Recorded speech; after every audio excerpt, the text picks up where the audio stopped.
Hi everyone, I am doctor Sonia and welcome back to my channel.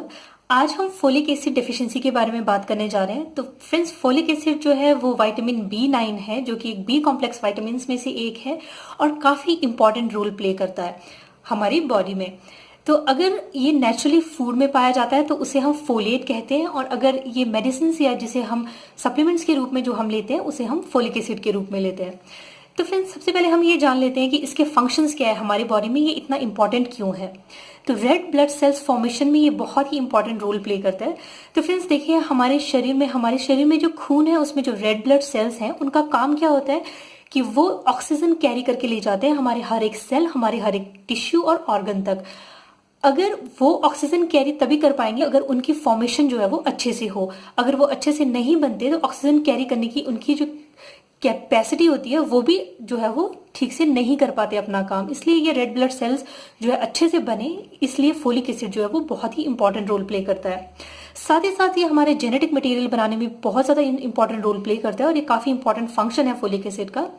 और साथ ही friends, ये proper cell growth और cell division में भी हेल्पफुल है। तो हमारी बॉडी के हर एक सेल और हर एक जो टिश्यूज है उनकी प्रॉपर ग्रोथ डेवलपमेंट के लिए सेल ग्रोथ, सेल डिवीजन जो है वो बहुत ही इंपॉर्टेंट होता है। साथ ही साथ ये हमारे ब्रेन हेल्थ के लिए भी बहुत ज़्यादा इंपॉर्टेंट है। हमारा ब्रेन अच्छे से काम करे, अच्छे से उसके फंक्शंस चले, इसलिए जो है वो फोलिक एसिड काफ़ी इंपॉर्टेंट रोल प्ले करता है। अब हम बात करते हैं कि अगर मान लीजिए किसी को डेफिशिएंसी अगर इसकी हो जाए या किसी को अगर डेफिशिएंसी हो तो वो क्या क्या कंडीशंस उसमें जो है वो आ सकती है। सबसे पहले अगर हम बात करें तो फोलिक एसिड की डेफिशिएंसी की वजह से अनीमिया होता है। अनीमिया कैसे होगा? देखिए, हमने कहा कि जो ब्लड सेल्स हैं वो प्रॉपरली अगर नहीं बनेंगे तो वो ऑक्सीजन प्रॉपरली नहीं ले जाएंगे।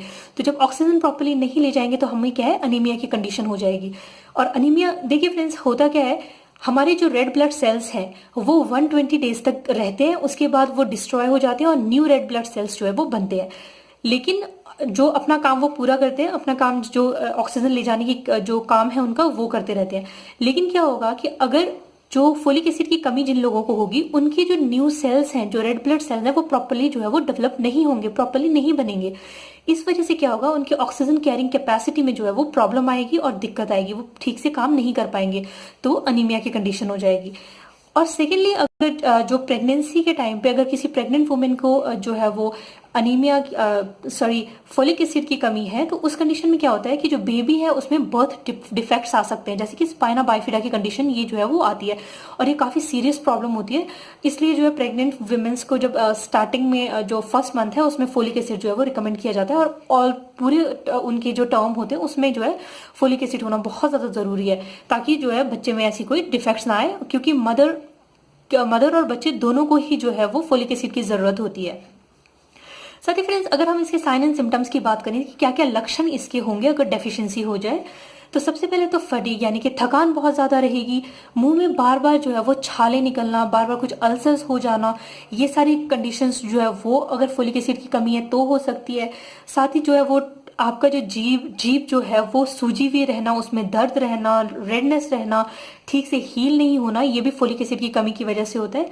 साथ ही साथ जो ग्रोथ है वो अच्छे से नहीं होगी, जो ग्रोइंग जो बच्चे हैं उनकी ग्रोथ डेवलपमेंट जो है वो प्रॉपर नहीं होगी, अंडर डेवलप वो रहेंगे। और साथ ही फ्रेंड्स, अगर मान लीजिए कि अनीमिया होगी, डेफिशिएंसी बहुत ज़्यादा हो गई और अनीमिया की कंडीशन हो गई, तो इसमें क्या होगा, थकान बहुत ज़्यादा रहेगी, ऐसे लगेगा जैसे चक्कर आ रहे हैं, और हाथ पैर हमेशा ठंडे रहेंगे, आपको जो है वो ठंडक हमेशा महसूस होती रहेगी, चिड़चिड़ापन बहुत ज़्यादा होने लग जाता है, और बिना किसी वजह से जो है वो सरदर्द रहना, आप कंप्लेन करेंगे कि हर दिन जो है आपको सरदर्द रहता है, कोई वजह नहीं है फिर भी आपको सरदर्द रह रहा है, मेडिसिन भी आप खा रहे हैं लेकिन जो है वो हर दिन जो है वो सरदर्द आपका जो है वो रेगुलर हो गया है। साथ ही साथ सांस लेने में डिफिकल्टी होगी, आपको ब्रीदिंग डिफिकल्टीज होती है, ऐसा लगेगा आपको ठीक से सांस नहीं आप ले पा रहे हैं, अच्छे से आपको ऑक्सीजन नहीं मिल रही है, इस तरह से आपको जो है वो फील हो सकता है। साथ ही साथ आपकी जो स्किन है वो जो है बिल्कुल अनहेल्दी सी हो जाएगी और बिल्कुल येलोइश जो है वो पड़ जाएगी, एकदम पेल येलो आपकी स्किन नजर आएगी, बिल्कुल हेल्दी स्किन जो है वो नहीं रहेगी। भूख नहीं लगने की बहुत ज़्यादा प्रॉब्लम हो जाती है ऐसे लोगों में जिनको फोलिक एसिड की कमी होती है, और इसकी वजह से जो है खाना प्रॉपर नहीं मिलता, वेट लॉस भी काफ़ी रहता है, और कंसंट्रेट करने में, पढ़ाई में मन नहीं लगता, किसी चीज़ में काम करने में कंसंट्रेशन जो है वो नहीं बनती, हमेशा थके हारे जैसे आप जो है वो रह सकते हैं, रहोगे इसकी वजह से। साथ ही साथ फ्रेंड्स, कुछ लोगों को डायरिया की कंडीशन भी होती है, बिना किसी वजह के, बिना किसी इन्फेक्शन के जो है वो डायरिया रहने लगेगा, काफ़ी लंबे समय से डायरिया हो रहा होगा। साथ ही साथ ऐसा लगेगा जैसे पेट आपका फूला फूला सा रह रहा है हमेशा, और फिर गैस बनने की दिक्कत भी जो है वो बहुत ज्यादा रहेगी। कोई और डाइजेस्टिव प्रॉब्लम नहीं है, लेकिन फिर भी ये चार सारी चीजें जो है वो आएगी। तो ये जो है इसकी डेफिशिएंसी की वजह से हो सकता है। और अगर बहुत ही ज्यादा सीवियर हो जाए फोलिक एसिड की डेफिशिएंसी, तो जो है आपको उन लोगों में जो है वो इनफर्टिलिटी और स्टर्लिटी की कंडीशन भी आ सकती है। और ये जो है बहुत ज्यादा एक्सेसिव अगर किसी को फोलिक एसिड डेफिशिएंसी हो जाए तो ही ये प्रॉब्लम जो है वो आती है। और साथ ही फ्रेंड्स अब हम बात कर लेते हैं कि रिस्क पर कौन कौन लोग हैं, किन किन लोगों को जो है ये फोलिक एसिड डेफिशिएंसी होने की जो है वो दिक्कत रह सकती है। सबसे पहले हमने प्रेगनेंसी में बात की, क्योंकि बेबी को भी चाहिए और मदर को भी चाहिए, रिक्वायरमेंट ज्यादा है, इसलिए प्रेगनेंसी की कंडीशन में आपको हो सकता है। साथ ही साथ अगर कोई जो बहुत ज्यादा शराब पीते हैं, बहुत ज्यादा अल्कोहल अगर लेते हैं, तो उनमें जो है इसका एब्जॉर्प्शन जो है वो प्रॉपर नहीं होता, तो उस वजह से जो है फोलिक एसिड की डेफिशिएंसी, जो हैवी ड्रिंकर्स होते हैं उनमें तो बहुत ही ज्यादा हर एक चीज, हर एक वाइटामिन मिनरल सारी चीजों की डेफिशिएंसी होती है, तो फोलिक एसिड की डेफिशिएंसी भी उनमें होती है। साथ ही बात करेंगे बहुत ज्यादा अगर हम ओवर कुक्ड खाना खा रहे हैं, देखिए ये वाइटामिन बहुत ज्यादा सेंसिटिव होते हैं, और जब बहुत ज्यादा अगर हम इनको कुक कर देते हैं तो ये जो है वो डिस्ट्रॉय हो जाते हैं। इसलिए अगर ओवर कुक्ड खाना खाने की अगर आपको आदत है तो भी, और अगर पुअर न्यूट्रिशन, जैसे बच्चे हैं वो प्रॉपरली न्यूट्रिशन नहीं लेते, खाना नहीं खाते प्रॉपरली, तो उस वजह से भी जो है आपको फोलिक एसिड की कमी हो सकती है उनमें। साथ ही फ्रेंड्स मॉर्निंग सिकनेस, यानी कि जब प्रेगनेंसी के वक्त जो है सुबह के वक्त वॉमिटिंग, उल्टी करने का मन करता है और उल्टी हो जाती है जिन लोगों को, उस वक्त भी जो है वो फोलिक एसिड की कमी हो सकती है, क्योंकि उल्टी में जो है फोलिक एसिड जो है वो उसका लॉस हो सकता है। और साथ ही जो लोग किडनी और लीवर की जो मेडिसिन अगर ले रहे हैं किडनी और लीवर की प्रॉब्लम्स के लिए, तो इन लोगों में भी फोलिक एसिड की कमी होती है, क्योंकि इन कुछ मेडिसिन की वजह से जो है वो प्रॉपरली जो है फोलिक एसिड का एब्जॉर्प्शन जो है वो नहीं हो पाता। साथ ही जैसे माल एब्जॉर्प्शन, मान लीजिए कि आप प्रॉपर खाना खा रहे हैं, हर एक चीज ठीक है, लेकिन आपको सीलिक डिजीज की प्रॉब्लम है, तो आपके जो इंटेस्टीन्स है वहां से जो है प्रॉपर एब्जॉर्प्शन ही अगर इसका नहीं हो पा रहा, तो भी ये एक कंडीशन जो है वो हो सकती है डेफिशिएंसी होने के लिए। तो अब हम बात करते हैं कि डेली रिक्वायरमेंट्स क्या क्या है, कि कितना हमें डोज जो है वो डेली चाहिए। तो अगर हेल्दी अडल्ट हैं, ऑल्दो बिल्कुल फिट है, सारी चीजें ठीक है, तो आपको चाहिए 200 माइक्रोग्राम्स। प्रेगनेंसी के टाइम पे ये होगी 500 माइक्रोग्राम्स, और लेक्टेशन यानी कि अगर आप बेबी को दूध पिला रहे हैं तो उस वक्त 300 माइक्रोग्राम्स आपको चाहिए, और बच्चों को 80 to 120 माइक्रोग्राम्स आपको लेना होगा। ये जो है वो डेली रिकमेंडेड डोजेज है, इतना आपने लेना है। तो फ्रेंड्स सबसे ज्यादा हमें डर रहता है कि कोई साइड इफेक्ट तो नहीं होगा, लेकिन देखिए साइड इफेक्ट इसका जो है वो, अगर आप 1000 mcg दिन में इतना जो है वो ले सकते हैं, इतने के अंडर आप ले सकते हैं, लेकिन इससे ज्यादा जो है आपने एक्सीड नहीं करना है। कुछ कंडीशंस ऐसी होती है जहां पे डॉक्टर्स आपको जो है वो काफी 1000 mcg तक के आसपास का आपको प्रिस्क्राइब कर सकते हैं, लेकिन इससे ज्यादा आपने जो है वो नहीं लेना है, क्योंकि लॉन्ग टर्म तक लेने से जो है वो दिक्कत हो सकती है।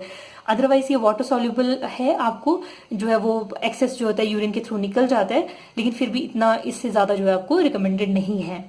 ये जो रिकमेंडेड डोजेस है उतना ही लेंगे तो आपको एब्जॉर्ब भी होगा और ठीक भी आपके लिए यही है।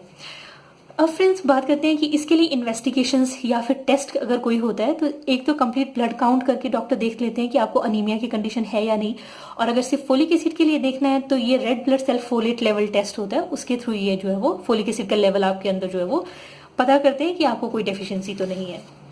अब हम बात करते हैं ट्रीटमेंट की। अगर किसी को डेफिशिएंसी है तो उसका ट्रीटमेंट कैसे करेंगे। तो फ्रेंड्स सबसे पहले तो जो है वो फोलिक एसिड सप्लीमेंट्स के थ्रू इसका ट्रीटमेंट हो जाता है, लेकिन सबसे बेस्ट रहता है कि अगर आप फोलिक एसिड वाला जो है वो खाना खाएं, फोलेट वाला जो है वो खाना खाएं। तो जितना जितना ज्यादा आप फोलेट वाला अच्छे से खाना खाएंगे, उसका अब्जॉर्प्शन जो है नेचुरल फूड से ज्यादा बेटर तरीके से होता है। तो आपके लिए बार बार आपको जो है हर चीज के लिए टैबलेट खाने की जरूरत नहीं, गोली खाने की जरूरत नहीं है। खाना अगर आप ठीक करते हैं तो जो है वो आपके लिए ज्यादा फायदेमंद है। लेकिन अगर डेफिशिएंसी की कंडीशन है, डेफिशिएंसी है अगर बहुत ज्यादा, तो उस वक्त सप्लीमेंट लेना जो है वो जरूरी हो जाता है। तो सबसे पहले फोलिक एसिड सबसे ज्यादा किन में पाया जाता है, देखिए जितने भी डार्क ग्रीन्स है, डार्क ग्रीन लीफी वेजिटेबल्स है, उनमें पाया जाता है। जैसे पालक हो गया, या फिर जो आपका शलगम है उसके जो पत्ते होते हैं उनमें हो गया, सरसों के पत्ते हो गया उसमें है, ब्रोकली हो गई। इन सब्जियों को आपने बहुत ज्यादा कुक नहीं करना है, सिर्फ थोड़ा सा आप इसको स्टीम कर लीजिए और फिर आपने खाना है, क्योंकि हमने कहा बहुत ज्यादा कुक करने से ये डिस्ट्रॉय हो जाएगा, आपको कोई फायदा नहीं होगा। इसलिए फ्रेंड्स हमें थोड़ी सी अपनी जो है वो कुकिंग हैबिट्स भी ठीक करनी होगी, ताकि हमें जो है इसका फायदा भी हो सके। हम जो है इतनी सारी चीजें लेकर आए और उसका फायदा हमें ना हो तो फिर कोई फायदा नहीं है। इसलिए जो है कुकिंग हैबिट्स भी थोड़ी अपनी जो है वो चेक कीजिए कि किस तरह से आप कुक करें। इनको आप स्टीम करके इजिली जो है वो खा सकते हैं, भले ही खाने में टेस्टी ना लगे, लेकिन आपकी हेल्थ के लिए बहुत ज्यादा इंपॉर्टेंट है। साथ ही सिट्रस फ्रूट्स की अगर हम बात करें तो जो है संतरे में होता है, पपीते में होता है, बनाना में भी पाया जाएगा, बनाना में भी ये पाया जाएगा, इसको हम सिट्रस में तो नहीं लेंगे लेकिन बनाना में भी पाया जाएगा, और साथ ही ग्रेप फ्रूट जिसे हम चकोतरा कहते हैं, तो इन फ्रूट्स में ये जो है ये पाया जाता है अच्छी मात्रा में।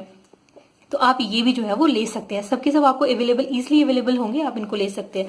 अगर हम सीड्स की बात करें फ्रेंड्स, तो सीड में जैसे सनफ्लावर सीड्स यानी कि सूरजमुखी के सीड्स, पीनट्स आपकी ये जो मूंगफली हो गई, और साथ ही साथ जो है वो अलसी के बीज हो गए या फिर बादाम हो गए, इसमें आपको इजिली और अच्छी क्वांटिटी में जो है वो मिल जाते हैं। तो ये आप अपनी डाइट में इन सारी चीज़ों को जो है आप वो ऐड कर सकते हैं।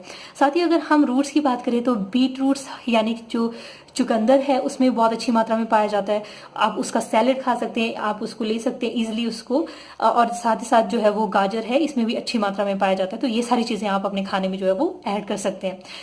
अगर हम इसकी फ्रेंड्स बात करें कि लॉन्ग टर्म में क्या होता है, लॉन्ग टर्म में अगर आप फोलिक एसिड की डेफिशिएंसी भी अगर आपको है, लेकिन आप प्रॉपरली जो है अपना डाइट ठीक करते हैं और सप्लीमेंट प्रॉपरली लेते हैं, तो आपको जो है ये फोलिक एसिड की डेफिशिएंसी जो है वो ठीक हो जाती है। बहुत ज़्यादा सीरियस कंडीशन में ये नहीं जाती अगर आप इसको जो है वो ध्यान दें।